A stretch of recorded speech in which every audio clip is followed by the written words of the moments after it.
gentlemen, Alan Holt, Vice Chairman of the United States Holocaust Memorial Museum.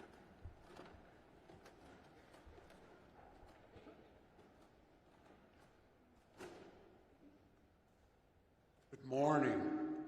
Special welcome to our survivors.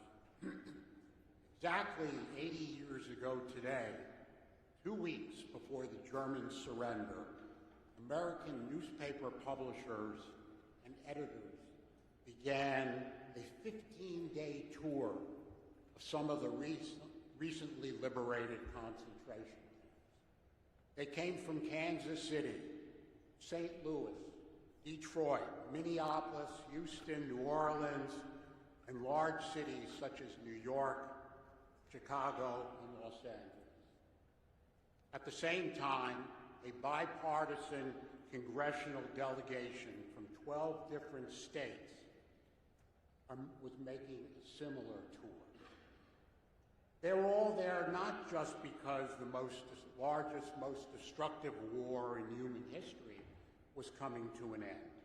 They were there because finally the world could now definitively determine if many of the reports about German atrocities could possibly be true. They had been invited by General Dwight Eisenhower, who just 12 days earlier had visited Orkdorf, one of the newly liberated camps, for himself. Throughout the war, he read the intelligence reports describing the atrocities. They seemed unthinkable, so he needed to see for himself. Seeing was believing. He realized that the unthinkable was indeed possible. He wrote, "The things I saw beggar description. The visual evidence and the verbal testimony of starvation, cruelty, and bestiality were so overpowering as to leave me a bit sick.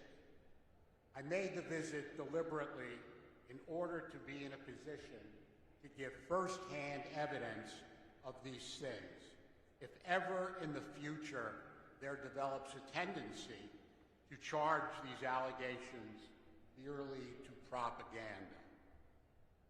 Eisenhower could not have imagined social media, but he most definitely understood human nature.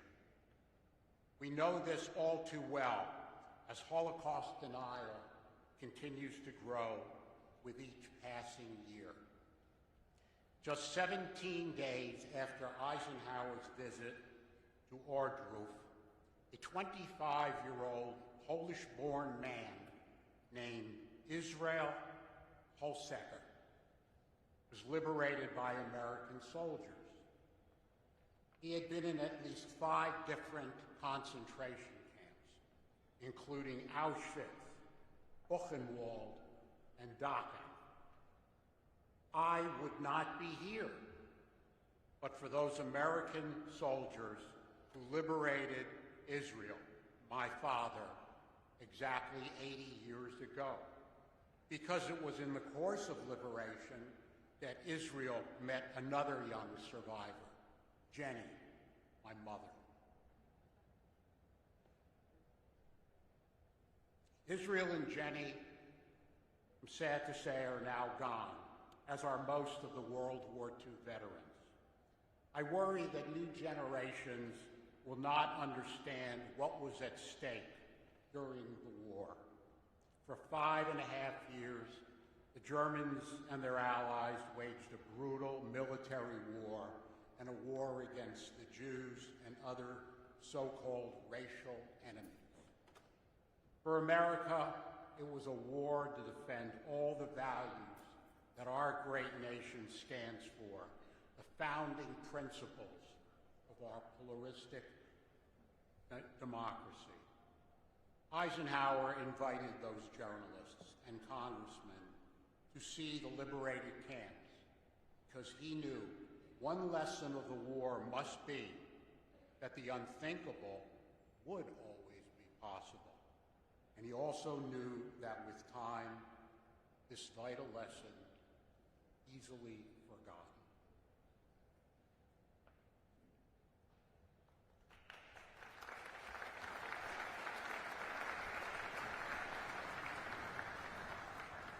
Ladies and gentlemen, please stand for the presentation of the flags of the United States Army Liberating Divisions.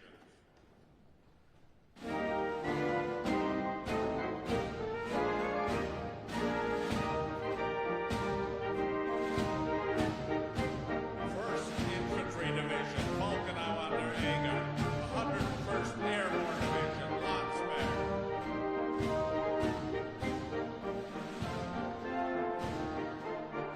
Second Infantry Division, Leipzig-Schönefeld and Sperrgau. 82nd Airborne Division, Verbeling. 4th Infantry Division, Dachau Subcamps, 20th Armored Division, Dachau.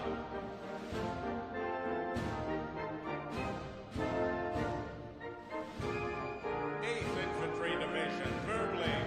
14th Armored Division, Dachau Subcamps.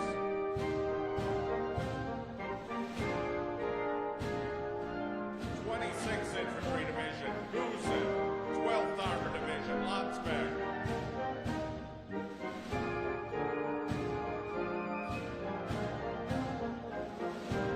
29th Infantry Division, Dinslaken. 11th Armored Division, Gusen and Mauthausen. 30th Infantry Division, Weferlingen. 10th Armored Division, Landsberg.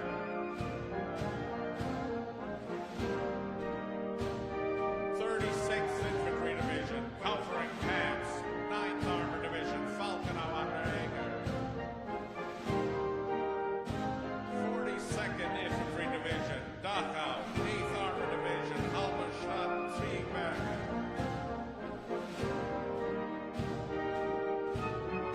45th Infantry Division, Dachau. 6th Armored Division, Buchenwald.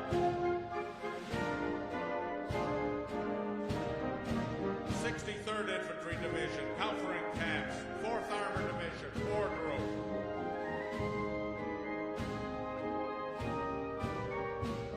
65th Infantry Division, Flossenburg Subcamp. 3rd Armored Division, Dora Mittelbau. 69th Infantry Division, Leipzig-Hekla. 104th Infantry Division, Dora Mittelbau. 71st Infantry Division, Gunskirche. 103rd Infantry Division, Landsberg. 80th Infantry Division, Buchenwald and Ebensee. 99th Infantry Division, Dachau Subcamps. 83rd Infantry Division, Langenstein. 95th Infantry Division, Verl. 84th Infantry Division, Aalen and Salzwedel. 90th Infantry Division, Flossenburg.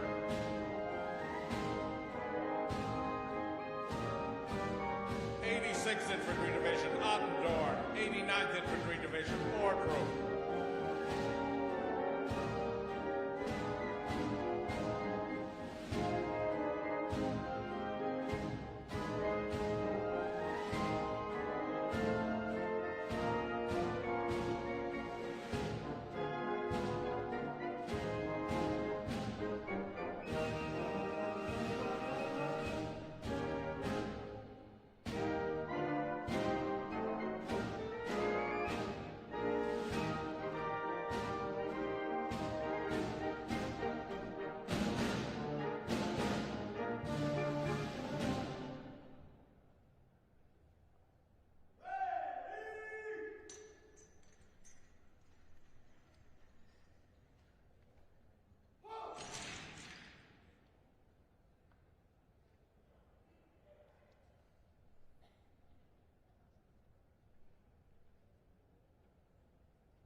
Ladies and gentlemen, please remain standing for the presentation of the national colors and the national anthem.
Ladies and gentlemen, Ambassador Stuart Eisenstadt, Chairman of the United States Holocaust Memorial Council.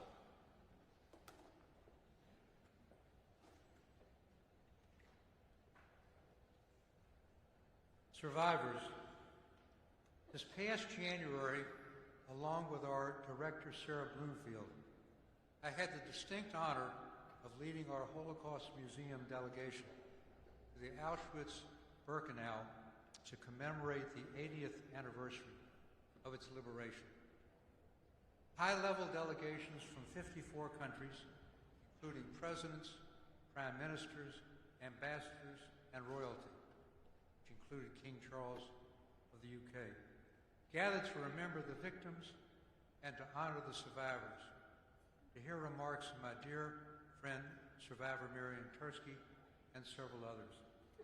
It was particularly moving, occurring against a backdrop of unprecedented Holocaust denial and rising anti-Semitism since the October 7th attack on Israel. It was also painful knowing that there are only 1,000 Auschwitz survivors left. Thankfully, 3 of them volunteer at our museum. These Auschwitz survivors were part of the last large Jewish community to be killed, the Hungarian Jews. It was the spring of 1944, and it was clear to all that the end of the war was just a matter of time. Nevertheless, the Nazi regime relentlessly continued their war against the Jews, diverting resources necessary to fight the Allied forces in World War II, just to murder more and more and more Jews. After Germany occupied Hungary, 437,000 Jews were deported to Auschwitz in only 56 days. While these deportations continued day after day, our soldiers were landing at Normandy, and the Soviets were poised to liberate the Majdanek concentration camp in occupied Poland. And yet the Germans never paused for even a moment. By the time of D-Day, January 6, 1944, the vast majority of the 6 million Jews and millions of others had already been exterminated. In January 1944, the senior staff of the U.S. Treasury Department presented to President Roosevelt's Secretary of the Treasury, Robert Morgenthau Jr., one of the most extraordinary reports ever produced in American history. Originally entitled, Report to the Secretary on the Acquiescence of this Government in the Murder of the Jews. It accused the State Department of refusing to facilitate the emigration of European Jews and the Roosevelt administration of failing to disclose information they had on the genocide of the Jews. At the strong urging of Secretary Morgenthau, when he presented this report in the Oval Office to President Roosevelt, together with the growing public and congressional pressure, FDR finally took belated action on January 22, 1944, to save Jews. He created the War Refugee Board, on which Morgenthau played a major role. Thanks to their urgent action and the heroism of Swedish diplomat, businessman, and humanitarian Raoul Wallenberg, the War Refugee Board saved up to 200,000, mostly Hungarian Jews. Wallenberg was arrested by the Soviet Union in January 1945 and has never been seen again. But he is never forgotten. His role is prominently featured in the U.S. Holocaust Memorial Museum, which is located appropriately on Raoul Wallenberg Place. Understanding all of these events is essential to understanding how and why the Holocaust happened. The murder of the Hungarian Jews reveals the depth and fervor of Nazi ideology, for sure, to kill every Jew they could. And that is exactly what the Germans would do for almost another full year, until the very last day of the war. But, importantly, the murder of the Hungarian Jews and other victims reveals something else, that the Germans needed help. After Germany occupied its Hungarian ally, 20,000 Hungarian police and gendarmes facilitated the rapid deportations. The fascist Hungarian government only stopped the deportations under international pressure and recognizing the war was lost. At the same time, the War Refugee Board demonstrated that rescue of Jews was possible, so choices were made by governments and, yes, by ordinary people, all along the way, life and death choices. Even under the extreme circumstances created by Hitler and the Nazis and his allies, people had choices. There were thousands of rescuers in occupied European countries who risked their lives to save Jews. And they deserve special recognition and get it in our museum. But they were a distinct minority. The Germans knew they could not implement what they called euphemistically the final solution of the Jewish question on their own. They needed the cooperation of hundreds of thousands of Europeans and, yes, the silence of millions of others. And they got it. The Holocaust was perpetrated by civil servants, by judges, by lawyers, by police officers, by academics, by doctors, by businessmen, by railroad workers, and by so many others. The Nazis drove the action, but ordinary people made the killing of 6 million Jews and millions of others possible, all of whom were targeted by the Nazis for racial, anti-Semitic, or political reasons. And we must face up to history's judgment that the Nazis also needed the failure of Western European nations and our own great country, whose soldiers heroically did so much to win the war and are represented by the honor guard you saw, to open their doors and their hearts to take fleeing Jews when they could still escape, and they didn't. As I sat at that Auschwitz commemoration, I thought of all the innocent victims of the Holocaust whose voices have been forever silenced, and the 1.5 million children never able to make their mark in the world and pursue their dreams. But I also remembered the courage and determination of all the survivors who built a new life for themselves and their families, and who gave their voice, and continue to teach the world about their tragedy and its lessons for our own troubled world today.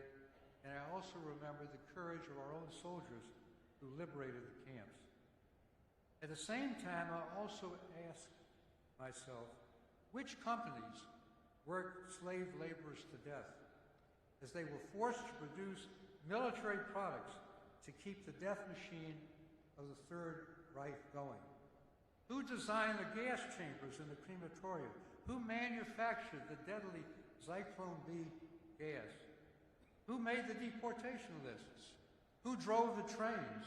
Who confiscated the property of the Jews, including their neighbors, in what was not only the greatest genocide in history, but one of the greatest thefts in history, to eliminate all evidence of Jewish culture, religion, and possessions with the same brutal efficiency as the Holocaust itself.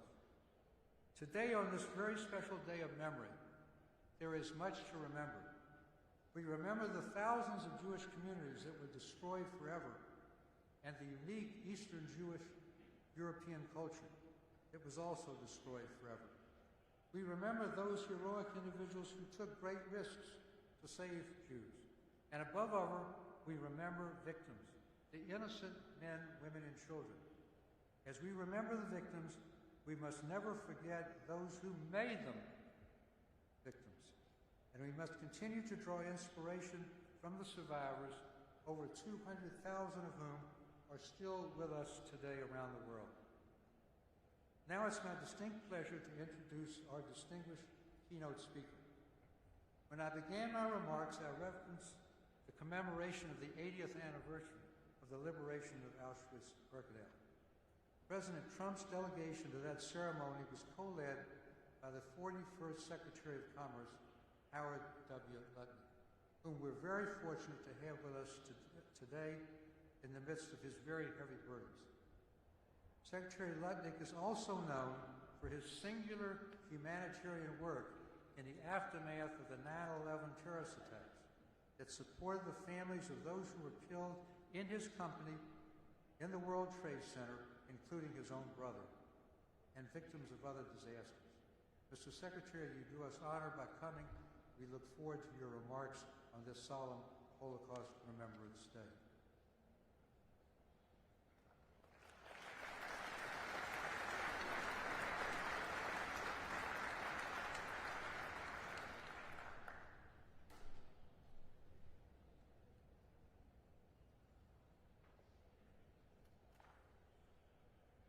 Thank you. Thank you, first, to the survivors who honor me with their presence and honor all of us. We deeply appreciate being here today. Thank you to the Holocaust Museum for inviting me and for putting together this morning's program. It's an honor. It's an extraordinary privilege also to be in the Capitol, building that stands not only as the seat of our government, but it stands for freedom, it stands for justice, it stands for the enduring strength of the American people. It is the flags behind me, all those infantry divisions and all those armored divisions that ended the massacre of 6 million Jews. It is the core strength of America that freed us. And I think while we stand here today, I think we should remember with the flags behind me how vital and important America is and our armed forces are. Today we gather to mourn the loss of 6 million innocent people. We gather to remember the horrors that these people lived through. But we gather not just to remember what happened, but also to make sure, of course, that it shall never happen again. So this, as was just mentioned, this past January, I traveled with my friend Steve Witkoff, and we led the American delegation to Auschwitz. And we marked the 80th anniversary of the camp's liberation. There are no books, no photographs, no documentaries that can enter your soul the way physically being in Auschwitz pierces inside of you. Stand beside gas chambers that were designed to kill people. Stand behind ovens that were designed to kill people. And you see the fabric of these people's lives strewn in an exhibition to just remind you of how horrible the events were. Over 1.1 million people, 1.1 million people were murdered there. Children, mothers, grandparents, teachers, human beings. And they were all targeted, as we all know, simply for being Jewish. And there you could feel the horror of it all. I met survivors there. I heard their stories. I saw the tattoos inked on their arms. They survived, and they reminded me of the scale of the hate that can and must be overcome. The Holocaust was a failure of humanity.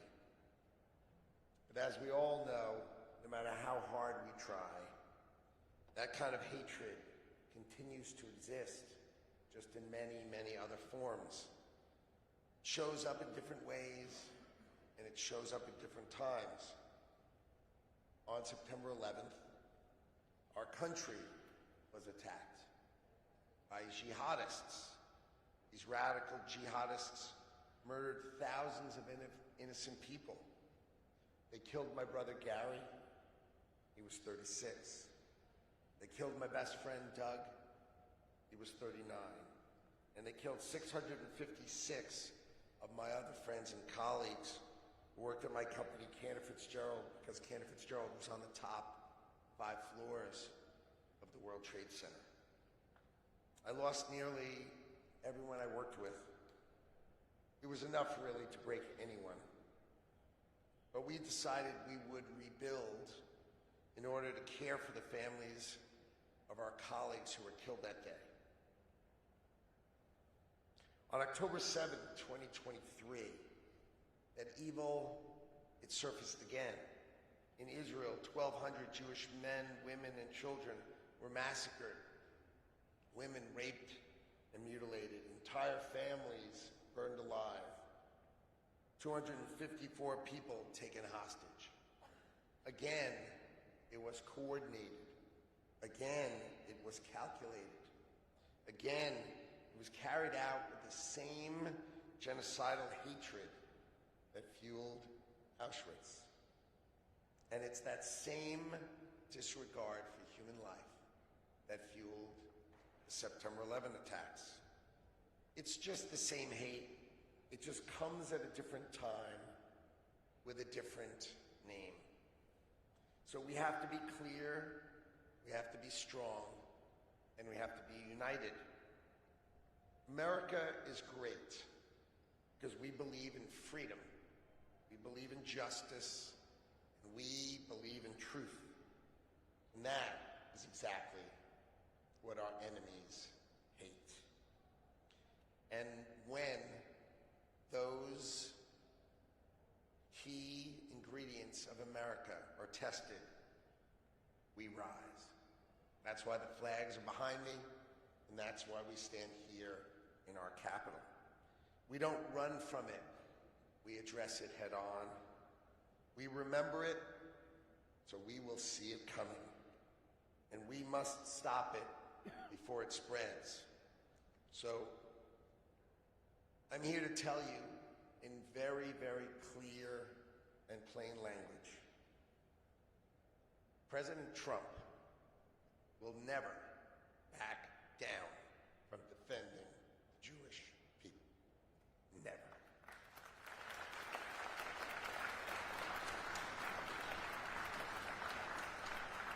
And President Trump stands shoulder to shoulder with the people and the state of Israel.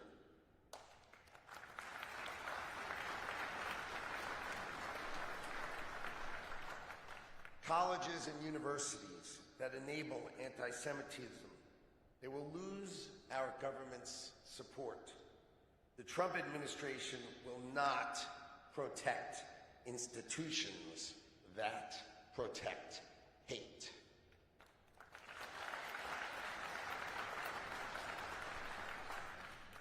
This administration's promise is real. It matters, and it's not going anywhere. This country stands with the Jewish people, not just in words, but in the actions that we take. Our administration is clear. Hate and anti-Semitism have no place in America.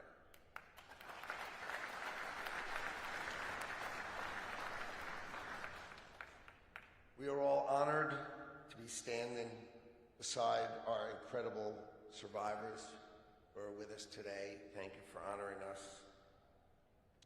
We remember the Holocaust and its horrors together. And we stand together with the Trump administration. All of us stand against hate, and we stand against anti-Semitism. Thank you for honoring me today by having me here.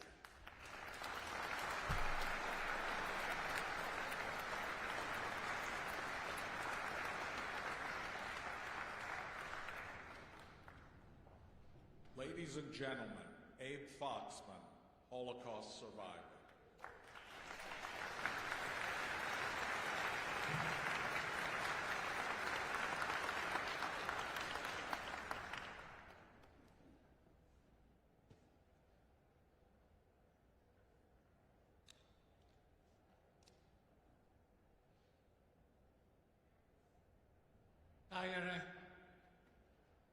liebe Chere Sapleta, my dear fellow survivors, we are here again today to bear witness. The killing of Europe's Jews ended 8 decades ago, but the memories never end. The legacies never end, and the lessons must never, never end. After surviving that unimaginable tragedy, the loss of everything we cherished, our families, friends, communities, the betrayal of our neighbors, we worked quickly to rebuild our lives. We were focused on the future, but the past was always with us, as it is today, and as it will always be.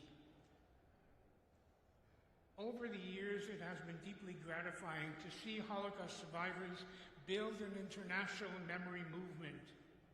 It has been gratifying to see the creation of many Holocaust institutions across the country.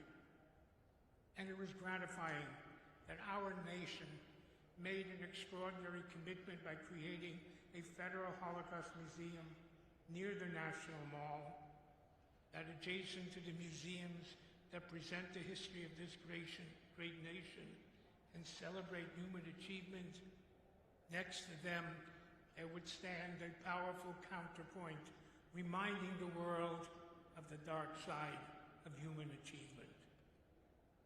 And an advanced, educated country with a democratic constitution like Germany would launch a world war, one of whose main goals would be to eradicate European Jewry. Now, here we are in a new century, approaching the eventual end of the eyewitness generation. And while I remain gratified by all that has been accomplished, I wonder if the lessons of the Holocaust have been learned, and I'm deeply worried about the future. I sense I may be speaking for many survivors. We look around us and what do we see? Rampant anti-Semitism on college campuses in the cities worldwide in the aftermath of that horrific terror attack on our cherished Jewish state Israel. We see social media algorithms that promote extreme views, conspiracy theories, and online conspiracy theories are just one click away from anti-Semitism.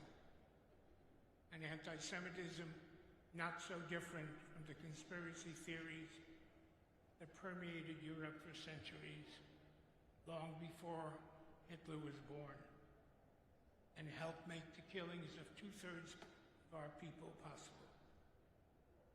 As we look around us, we also see forms of anti-Semitism that seemed unthinkable. Holocaust denial, distortion, trivialization, exploitation, and even glorification.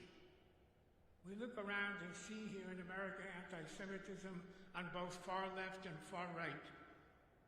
The 20th century history of Nazism and communism should be an alarm bell as just to how dangerous this is. And not just for us Jews, but for all of society, for all who care about democracy, individual freedom, and dignity. I'm very worried, and I still have hope. Your presence here today gives me hope. Thousands of teenagers pouring through the U.S. Holocaust Memorial every year gives me hope. The teachers throughout America committed to Holocaust education give me hope. And the fact that I am here gives me hope, because I am here only because of one Polish woman who made a choice to save a Jewish child. Her name was Bronislava Kurpi. She was my nanny. Bronislava Kurpi, to whom I owe my life. There were others like her, but sadly, far too few.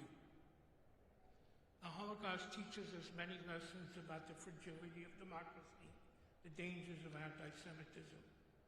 But it also teaches us that choice is always possible, that silence is a choice, and choices always, always have consequences. Individuals have more power than they think. We survivors hope that more people will use that power to confront anti-Semitism and all forms of hatred. That is our hope and our challenge to all of you on this very special day, and on every day. May we all choose wisely. We live in very chaotic times where our values, our history, our democracy are being tested. As a survivor, I'm horrified at the explosion of anti-Semitism, global and in the U.S. And I'm appreciative of President Biden's historic initiative on anti-Semitism and thankful to President Trump's strong condemnation of anti-Semitism and his promise to bring back consequences to anti-Semitic behavior. But as a survivor, my antenna quiver. My antenna quiver when I see books being banned, when I see people being abducted in the streets, when I see government trying to dictate what universities should teach and whom they should teach. As a survivor who came to this country as an immigrant, I'm troubled when I hear immigrants and immigration being demonized.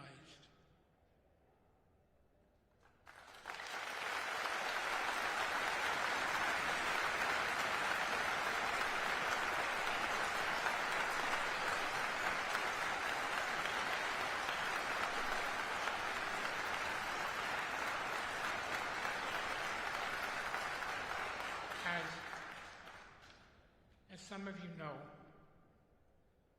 I was born in the wrong time, in the wrong place, for a Jewish child. Nazi-occupied Poland in 1940 was not the best place to be born. And yet I managed to survive by the intercession of one special person's kindness, courage, compassion, decency, and most likely several miracles to survive. As I grew older, I tried to understand what it meant that I had survived. And the first set of questions were very serious existential questions of why. Why did the Shoah, the Holocaust, happen to the Jewish people? Why did over 1.5 million Jewish children perish? Why was the world silent, and why didn't the Almighty intervene? To these universal questions of why were added very personal questions. Why me?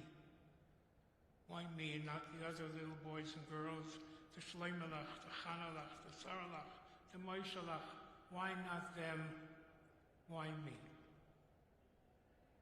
In that struggle to understand, two facts became very clear. One is that the world knew. The world knew. There was no CNN, there was no Fox, there were no satellite feeds. There was no internet, no 24/7 news, yet the world knew. Those in positions of power to make decisions to stop what was happening knew. They knew every day how many Jews were being killed in Lodz, in Baranovich, in Minsk, in Bialystok. They knew. And for years previously, they knew what was happening. Ken Burns, in his PBS series, America and the Holocaust, told the world how much America knew and how little it did. So the first lesson for us is to know about anti-Semitism, about bigotry, to know about hatred, to know who it is that threatens our democracy and our freedom. It's extremely important that we know, but knowing is not enough. The second thing that became clear is that wherever, whenever, however, good people said no, wherever good people stood up and said, no, no to hate, Jews lived, gays lived, Roma lived.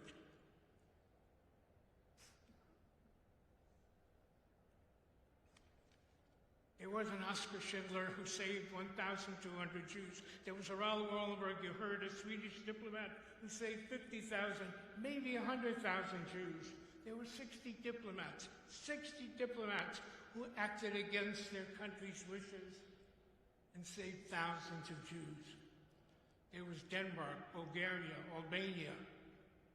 Ironically, it was in the Balkans that a magnificent chapter of humanity was written, not in the capital cities that provide us with philosophy, with music and art, but in the Balkans. Bulgaria saved all its Jews, not Macedonian Jews, because from the king to the patriarch, to the president, to the parliamentarians, they all said no. And as I said, I stand here today because there was a lady who could barely read and write, who did not sit down and weigh the measure and the risk, yet risked her life every single day for 4 years to protect the life of another human being, a Jewish child. So I stopped asking the questions of why and began to ask the questions on the order of what if. What if instead one Raoul Wallenberg, there had been 10,000? What if instead one Oskar Schindler, there had been 10,000? What if this wonderful country of ours had permitted the passenger ship to St. Louis to dock at these shores and unload its cargo of refugees? What if we had bombed Auschwitz? What if our neighbors to the North Canada had found room for 5,000 Jewish orphans? What if we had traded trucks for Jews? What if Switzerland would have permitted the entry of Jewish orphans? The Dominican Republic said yes. Cuba said yes. America and Canada said no. And there was no Israel. There was no Israel to open its doors. So for me, remembering and bearing witness is to make sure that our children and grandchildren will never have to ask, what if in the future? What if their parents, grandparents stood up every single day to say no? No to anti-Semitism, no to hatred, no to bigotry, no to prejudice, and no to racism. Bearing witness also gives me an opportunity to say thank you to my nanny, Bronislava Krupi, whom I never had the opportunity to thank. Finally, the Holocaust did not begin with gas chambers. It began with words, hateful, ugly words that demonized, degraded, debased Jews, and those words became ugly, hateful deeds. In the Jewish tradition, we believe that life and death is in the power of the tongue. 3 times a day, Jews who follow the tradition ask the Almighty to keep my mouth from speaking evil. Nitzor l'shonim mira. On Yom Kippur, on the highest day of atonement, we ask for atonement for the sins with the utterance of our lips that we committed by groundless hatred. We believe in the power of words, in the power of good people to stand up and say no. Never again was the 11th commandment etched in the aftermath of Auschwitz. It was etched by the Jewish people based on a Jewish experience, but never again that pledge, that imperative, that commandment as a universal message.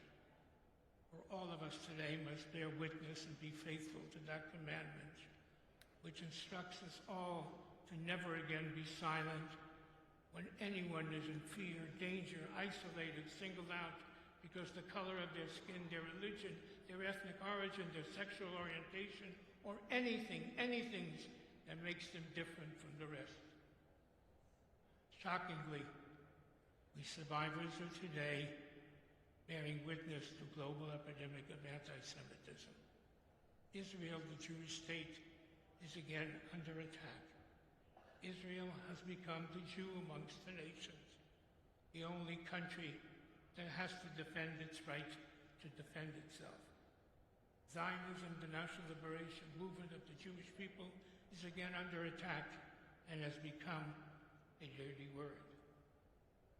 So it is, again, our responsibility, survivors, to bear witness. And we dare not be silent. Am Yisrael Chai.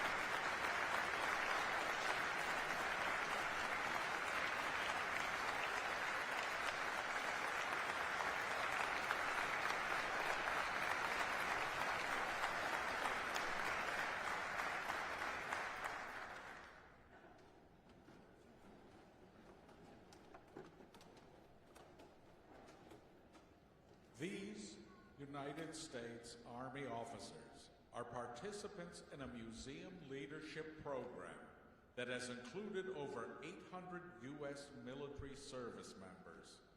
Through examination of the Holocaust, they gain insight into their own professional and individual responsibilities.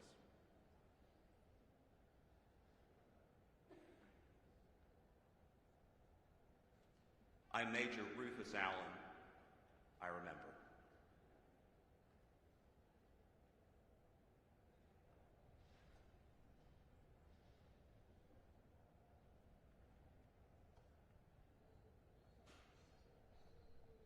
I am Major Keaton Troy. I remember.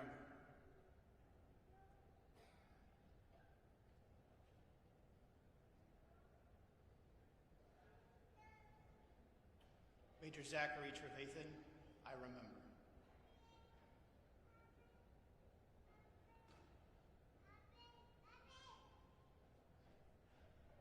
I am Major Danielle Haynes. I remember.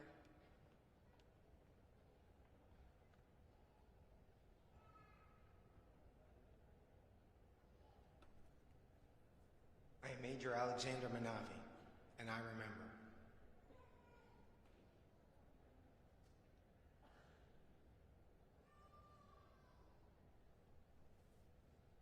I am Major Emily Merrick. I remember.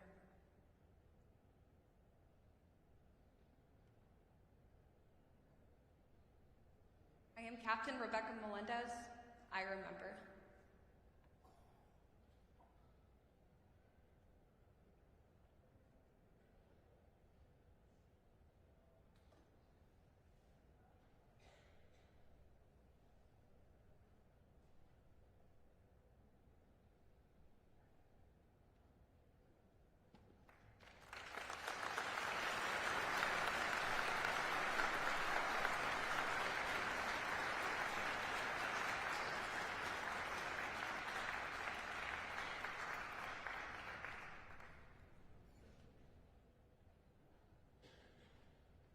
Ladies and gentlemen, we are honored to have more than 30 Holocaust survivors with us today.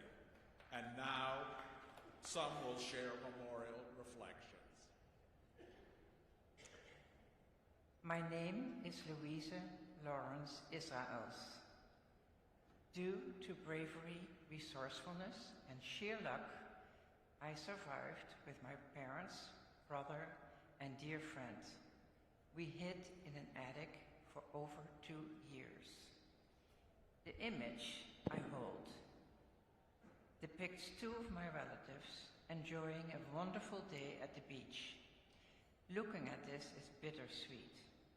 I'm grateful to have this photo, but I'm very saddened that I never got the chance to meet them.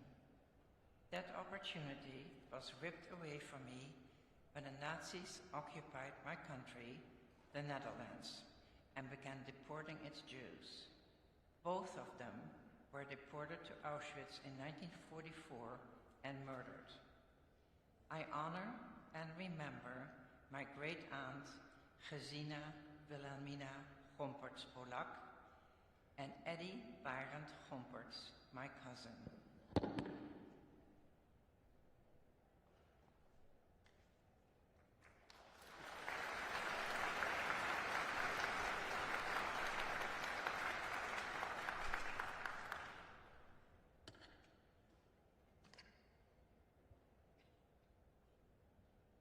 My name is Joan da Silva. Pictured here relaxing on the rolling hills of Poland are my mother, my two aunts, and my grandmother. Only my mother survived the Holocaust. My Aunt Lola disappeared shortly after the Germans occupied my hometown of Przemyśl, Poland. My Aunt Lunia was betrayed while in hiding and was shot and killed. Even though my family got false IDs for protection, my grandmother refused to leave the ghetto and was later murdered. This image fills me with a mixture of rage and grief. I never had a chance to get to know them, or myself for that matter.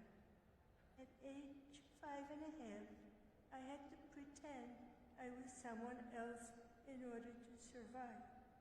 Everything was taken away from me before I had a chance to get my bearings in this world, and I still feel the effect today. I remember my grandmother, Rosa Adolf, and my aunts, Lola and Lunia Adolf.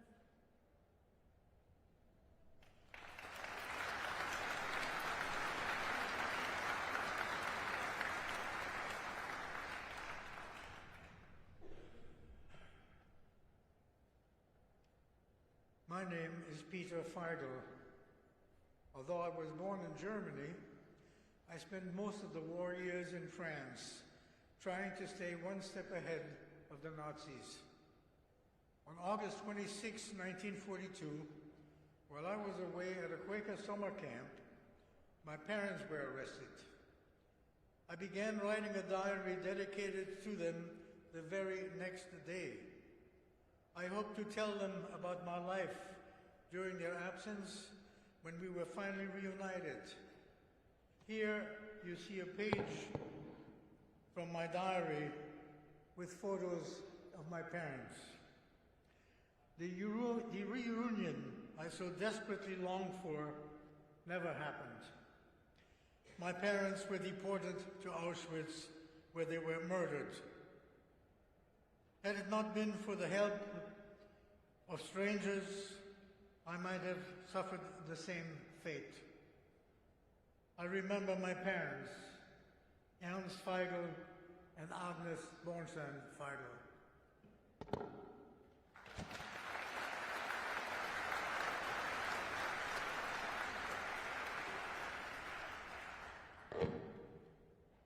My name is Robert Teitel. My father, whose portrait you see here, was questioned by the Gestapo in 1935 while traveling from the Netherlands to Wuppertal, Germany, to show support for workers who were arrested for protesting Nazi policies. Although he was released without incident, his record made him a target. Just before the German authorities began deporting Jews from the Netherlands in the summer of 1942, my father was arrested, sent to the Mauthausen concentration camp. He was executed the day after he arrived. Fearing for my safety, my mother placed me in hiding with strangers in Amsterdam. I was just 1 year old. I do not have any memories of my father, and it hurts. But I am grateful to have this portrait of him. Today and every day, I honor the memory of my father, Abraham Manu Teitel.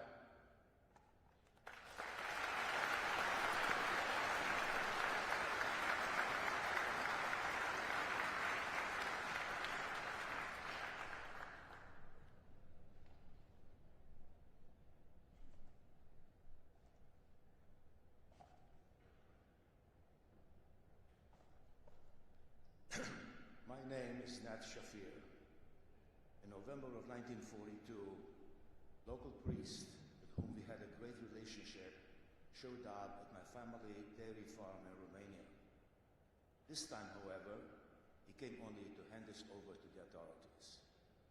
Our family had 4 hours to pack our belongings. We took with us this Haggadah.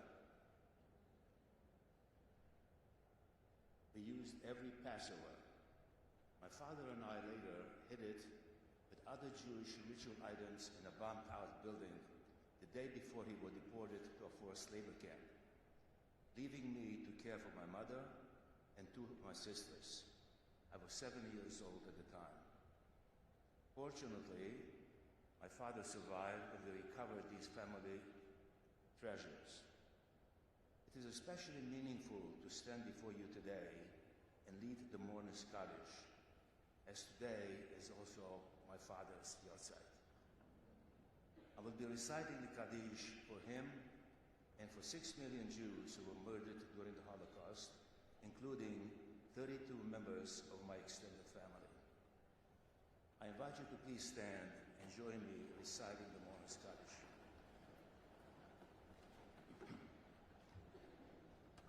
Itkadal v'Itkadash Shmei Rabbah, Dalmad uvrach l'tei v'amlich malchutei, yatzmach b'karnei v'karev meshichei, chayechon u'vyamechon v'chayei l'chol Beit Yisrael, ba'agala u'bizman kariv v'nomar Amen. Yehei Shlam Rabba min Shemaya, Chaim Tovim Aleinu v'al Kol Yisrael v'imru Amen.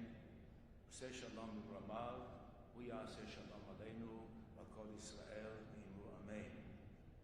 Please remain standing as Chazan Sheva instinct that would chant a traditional prayer for the soul of the dead, Kel Malarachamim. I invite you to hold high the photo that's on your chair. Together, we honor their lives and remember them. Yeh Zochram Baruch, Am Yisrael Chai.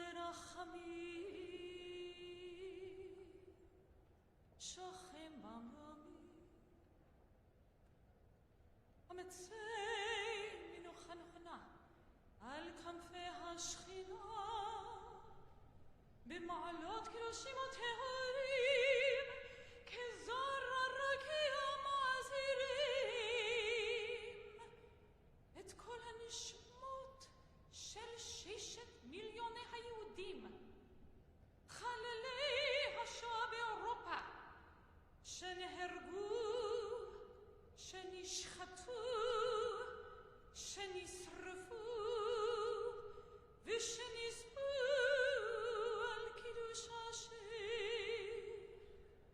בידי המרצחים הגרמנים ועוזריהם משאר העמים באושוויץ, טרבלינקה, מיידנק, מאוטהאוזן, ברגן-בלזן, סוביבור ובשאר מחנות ההשמדה, שכחו לעולמם ובעבור שכל הקהל מתפלל לעילוי נשמותיהם. לכן בעל הרחמים יסתירם בסתר כנפיו ליונמים ושרי מצריכים את נשמותיהם. אדוני ונחלתם בגן עדן תהא מנוחתם, ויעמדו לגורלם לקץ הימים, ונאמר אמן.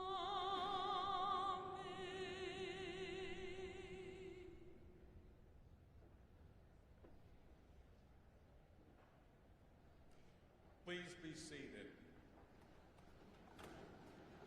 Ladies and gentlemen, Sarah Bloomfield, Director of the United States Holocaust Memorial Museum.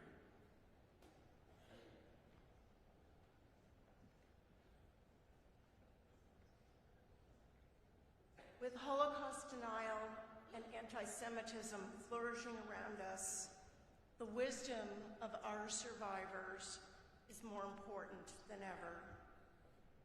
Here is Primo Levi. He said, "We must be listened to. Above and beyond our personal experience, we have collectively witnessed a fundamental, unexpected event. Fundamental precisely because unexpected, not foreseen by anyone. It happened, therefore it can happen again. This is the core of what we have to say."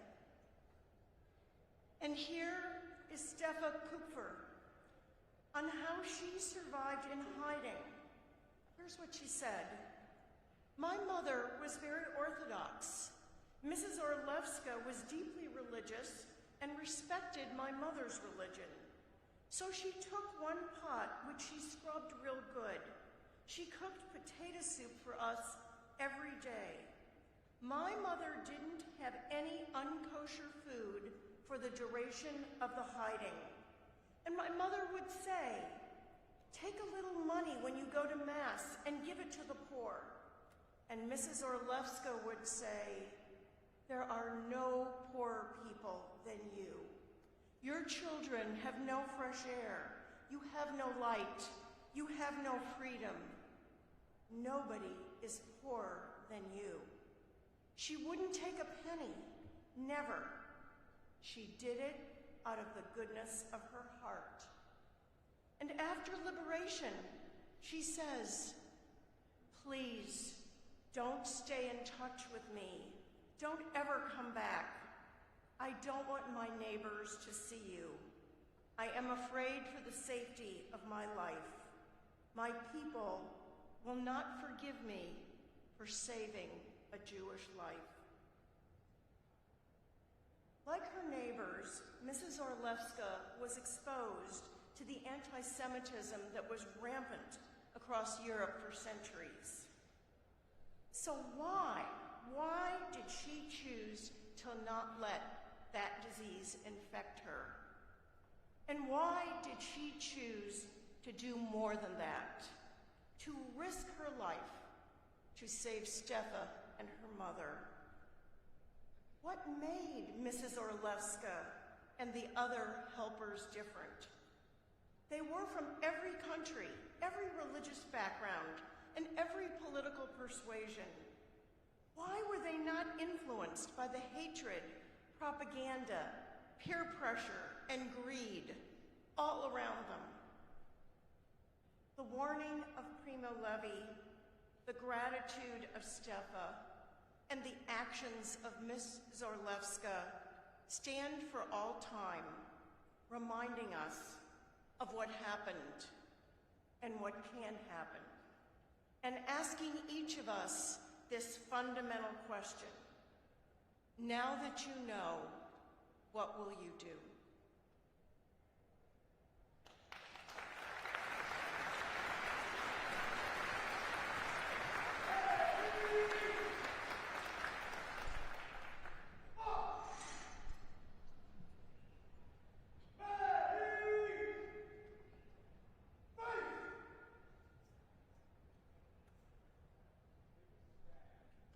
For the singing of the Hymn of the Partisans, led by Hazan Elisheva Dienstfrei, and the retirement of the division flags. Mit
thank you for sharing our national commitment to Holocaust